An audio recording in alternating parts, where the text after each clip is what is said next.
Hello. Howdy doody, people. Welcome to another edition of the Midway Eagles Sports Show, a show about, of all things, Midway Eagles Sports. I am Clay Cunningham. That is Dylan Brown. We are here. We have I'd say the best kind of week in this is where it is not a lot of quantity, but a lot of good quality. Some quality. Really good stuff. This show's always good quality. Yeah, though. well, this show's always good quality, though. Never have to doubt that. No, precisely not. But our excellence caught up with some of our teams this week. Ooh. Which is this. It's a good way to put it. I'm sure they'll definitely like us. I think we take full credit for that. We rub off on everybody, but yes, we got some school records. We've got some All-Americans, some postseason stuff, a whole heap of good quality entertainment to discuss here, and we're going to start on the old hardwood with our men's basketball team. Now, I should say, mercifully, last night our string of games against Division I teams came. We're done with Division I games with a 98-44 loss to Austin P. But you know what? That's a much better showing on Saturday, at least all told. With our we opened conference play with a win last week, and then we improved to 2-0 on Saturday in a 100-69 win over Brescia. Now this was a game.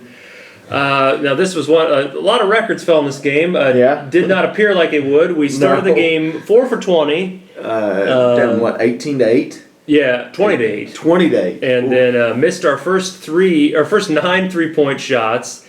Then by the game's end, we had hit a program record 16 3-pointers, with David Woodard tying an individual record with 7 threes, making them on 7 consecutive attempts. On the way to our record-breaking third 100-point game of the season. Lot from this game. I scored them. What would that be? 92-49 after we were down. Yes. 92-49. If you would have told me that, I would have.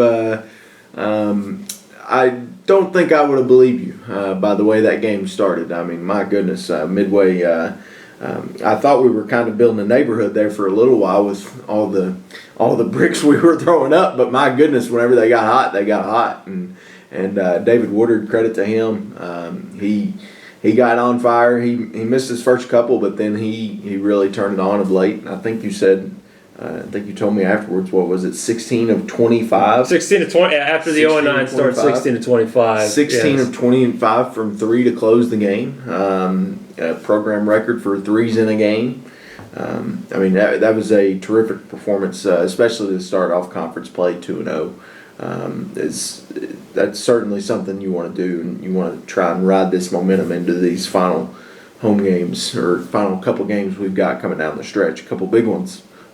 To that matter. It should be noted, David, in that streak of 7 straight makes one was just right in front of half court. One of them was just beyond, just in front of the half court line. So that was an NBA Jam. He's on fire helmet. That's exactly And I think this one maybe is seeing some of the benefits of playing as fast as we do. Now it should be noted.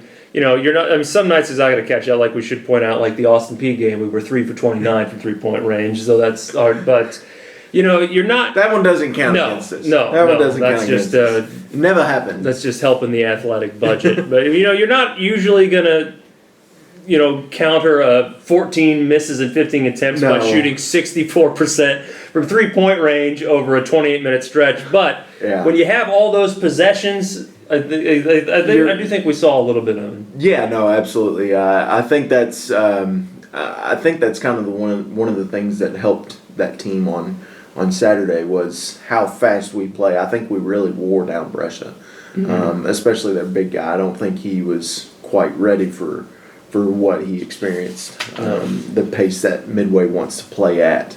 I mean, yes, there were still some half-court possessions, but there was also a lot of, hey, let's get the ball and let's go. I think I heard Coach Scott yell, and I think I heard it in my sleep yelling "go" a lot. So, but no, I'm telling you, this team, they're a matchup problem they're going to be a matchup problem for some teams. especially coming into the second semester and the rest of this semester. So I've always said that they're a little bit of a matchup nightmare for some teams. There's some teams that can match up with them that will, but whenever they get it going, they're fun to watch. Fun to watch. Yep, and they've got it going to the tune of 2-0 start in River State's conference play. But how many times has Midway started 3-0 in River State's conference play? That's a question for you to answer, Dylan. In this mystifying Midway men's basketball multiple choiceless mind melter. It's a lot of stuff. Now, I should point out. Oh my gosh! Yeah, that's. I was sitting here trying to follow along. Maybe a little overkill, but now, yes. So yes, the question will be: how many times has Midway been 3-0 in conference play? I should point out we've only been a program for 8 years, and one of those years there were no conference games because of the COVID. So I'm gonna We're limit not 3-0 though. how many times. We're 2-0. I said, how many times have they started 3-0? Because if we win our next game. if we win our next okay, one, maybe that wasn't clear. Yeah. But this one, as was indicated in my very concise title, there's no multiple choice. There's no multiple choice. How many times have we started 3-0? Yeah. I'm gonna guess 0. Yes, that is 0. Right. The main reason I took out was I really thought that might have been my easiest question. But because yes. I'm sitting here thinking, I'm like, we normally run into one of those top teams like an IU Kokomo who we have next week. We normally run into them, or we run into like a Southeast or an IU East in the first semester. So, and that's kind of what usually been our undoing. But no, that's great to see them starting off conference play 2-0 like this. 2 years in a row they've started 2-0, but yes, that IU Kokomo game is on December 14th. Should be said the Cougars, who I believe were picked third in the league. They were receiving votes. Yes, but they lost, kind of at a surpriser, they lost their conference opener to IU East. IU East. On November 29th, so we will see. Yeah. But yes, we'll try to get that 3-0 start. On to the women's side, they also played Brescia. We talked about them kind of, stumbling in their conference opener, but kind of being, some real snake-bitten moments from this team, obviously. I mean, they've had a couple buzzer beaters, but I seen Coach Gorby earlier in the week, and I said, so are we going to try and exercise all the demons that we've experienced in the first first handful of games, and credit to Brescia. Brescia is a much improved team this year, but still Midway really kind of controlled that one from the start. It felt like 77-50. We trailed once at 2-0. If you're going to trail once, that's the time to do it. That's the time to do it. 4 people double figures, and that's kind of I would say definitely felt like a get right game. This is a team that we've beaten 7 times in a row, and the last 6 have been by over 20 points. So, and just I think one way to kind of get back to is to thoroughly beat the teams you should thoroughly beat. And I mean, they were clearly the better team on that court on Saturday. Yeah, that's what it's going to come down to at the end of the season. You look at some games and you're like, that's winnable, man. As long as we come out and we play our game and do our thing, then we should be able to come away with a win. Then there's some that you're gonna have to have a few bounces go your way to have that happen. But no, a really good performance for them to be able to kind of take control of that one from the start, even though they did trail 2-0. Yeah. We'll forgive. We'll forgive that. Yeah. And then they've got another winnable game against IU Kokomo in their next conference. But first, they travel to St. Louis for a non-conference game Saturday against the University of Health Sciences and Pharmacy, UHSP. That does not sound like a school that would have athletics, but they apparently have a lot of them. Formerly known as St. Louis College of Pharmacy, formerly known as Steel Cop, as we would say. Okay, Steel Cop. I like that better than UHSP. So just unofficially, yes. If you go and you look at our website, it just says UHSP. But we're at Steel Cop on Saturday. Steel Cop. Yes. All right. Something we kind of snuck up on us. Yeah, that one. About, this next one. We thought the distance running portion was no, done, at least for a while. No, we were ill-informed. For the first time ever, Midway sent a couple runners to the NAIA Marathon National Championships all the way in lovely Sacramento, California over the weekend, and we I think it was warmer there than it was here this weekend. Presumably, yes. I didn't ask, but yeah, that's if it hadn't been, I lived in California. If it was as cold as it was here, the whole state would have been shut down. But we don't want that. No, we had Jacob Kocis and Trinity Smith continue. They came home with All-Americans. Top 8 in their individual races. Made that. Jacob was second in the men's race in 2 hours and 27 minutes. Trinity was 6th in the women's race in 3 hours and 5 minutes. Have you ever? What do you say is the longest you've ever run?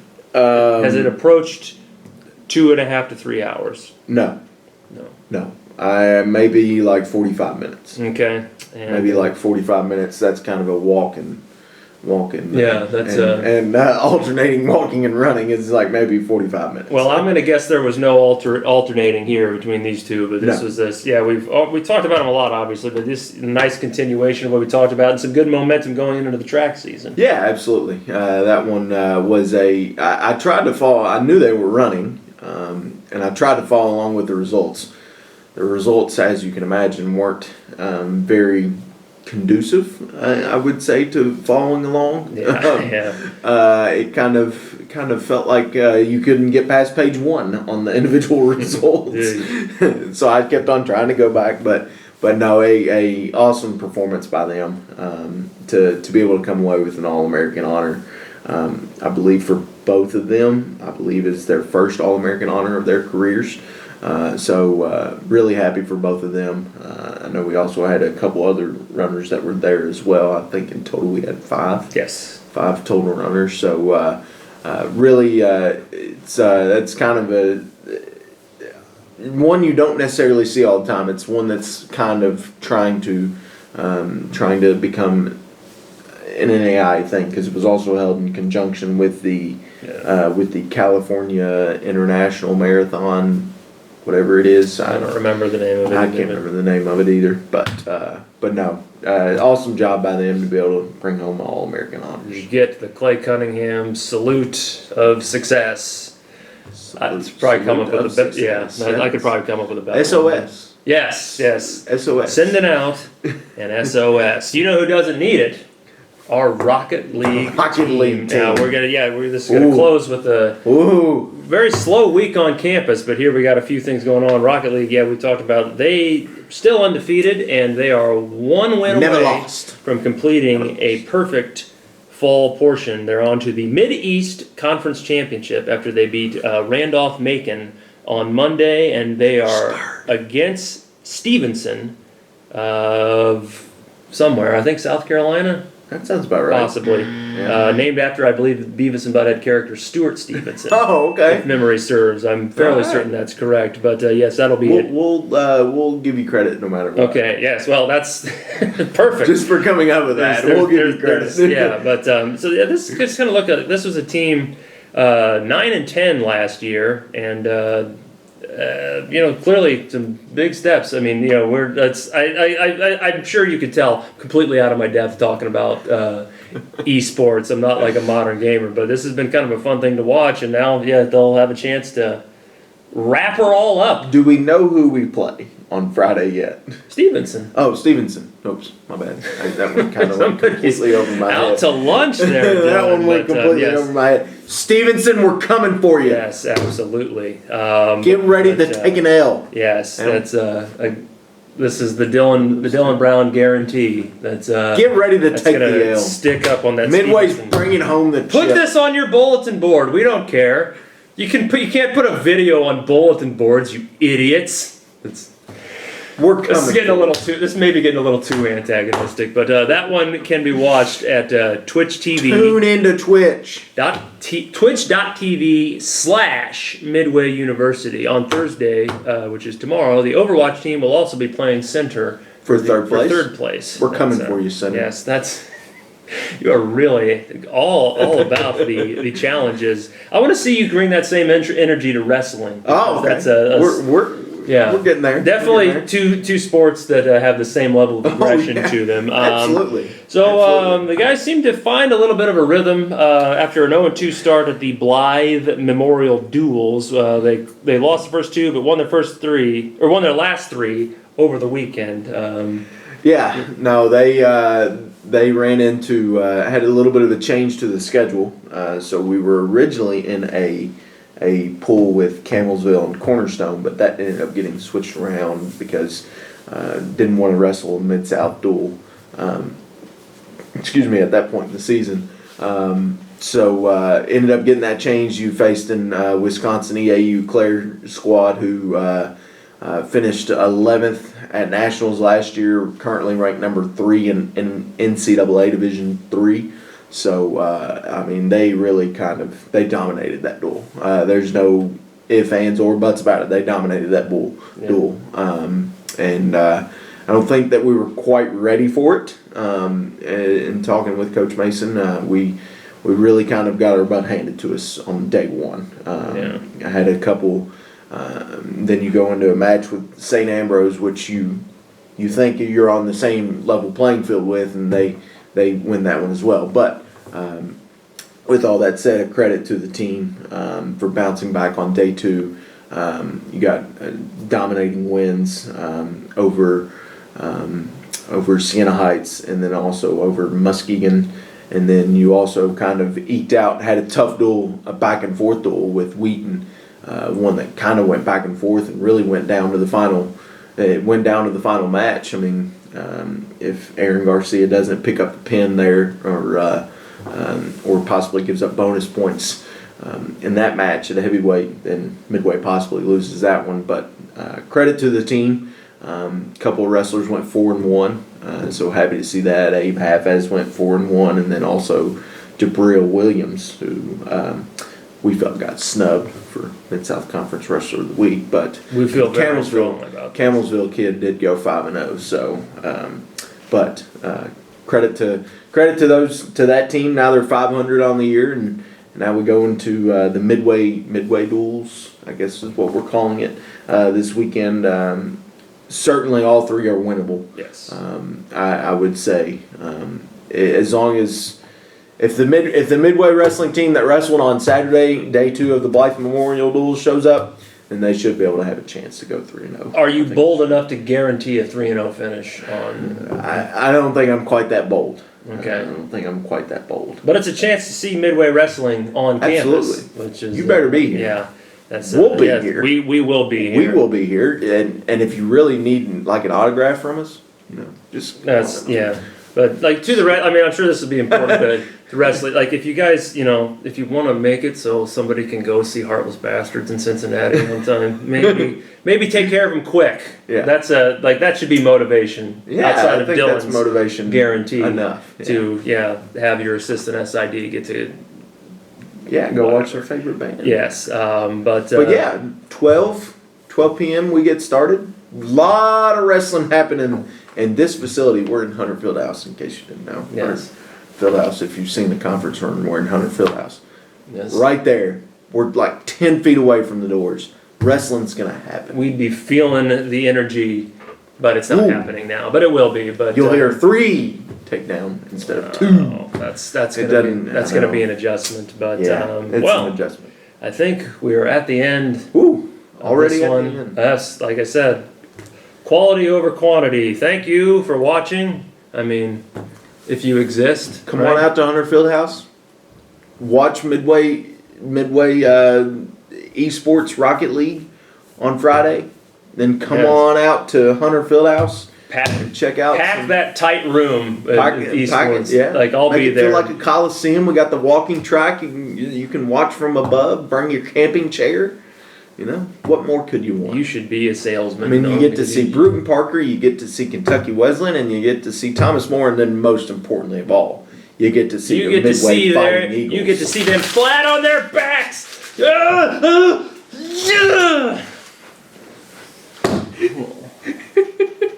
comes like this, the camera.